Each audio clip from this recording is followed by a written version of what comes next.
Облыстық кардиология орталығында алғаш рет жүрек тамырлары бітелген науқастарға ерейтін стенд орнатылды. Алматы қаласынан келген білікті кардиолог жергілікті дәрігерлерге жаңа медициналық құралды қалай қолдану қажеттігі жөнінде шеберлік сағатын өткізіп, қос науқасқа ота жасады.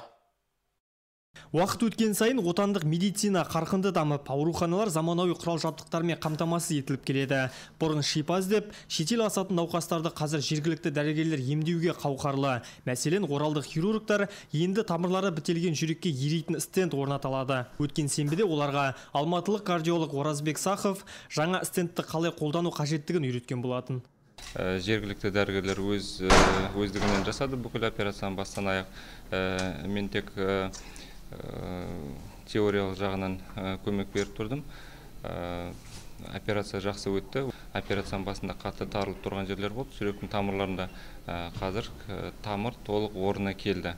Жас бойынша ешқандай шектеуі жоқ, бірақ бұл технология негізінен жастарға өте көп көмек береді. Жаңа медициналық құрал скафолд Magmaris деп аталады. Ол жүрек тамырына орнатылып, бір жыл ішінде биологиялық жолмен еріп кетеді. Егер бірнеше жылдан кейін ауру әдетіне басса, аталмыш құралды тағы да орнатуға болады. Ал бұған дейін қолданылып келген металл стендтерді 2-3 қайтара салу адам ағзасына зиян еді.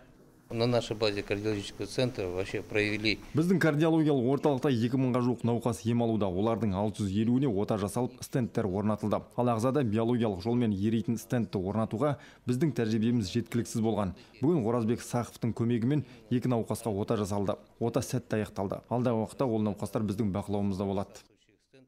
Дәрігерлер жүректің ишемиялық ауруына әкеп соғатын 200-ден астам фактор барын айтады. Басты себептер қозғалыстың аздығы, холестериннің жоғарылауы, тұқым қуалаушылық, дұрыс тамақтанбау және шылым шегу. Облыстық кардиология орталығына келесі жылдан бастап скафолд Magmaris қажетті мөлшерде жеткізіліп, күрделі оталар жасалатын болады.